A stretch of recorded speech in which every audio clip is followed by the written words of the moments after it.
Selam arkadaşlar, kanalımıza hoş geldiniz. Bugün yine sizler için sevilen oyuncularımız Can Yaman ve Demet Özdemir'den güzel sempatik fotolar hazırladık. Demet Özdemir Sana Bir Sır Vereceğim, Kurt Seyit Şura, Çilek Kokusu, Erkenci Kuş dizisinde rol almış, herkes tarafından çok beğenilmişti.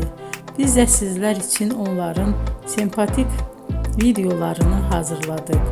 Bu muhteşem videoların devam etmesini istiyorsanız bol bol yorum yazıp ve bildirimi her zaman açık bırakın ki videolarımız ilk önce siz görün. Hoşça kalın arkadaşlar.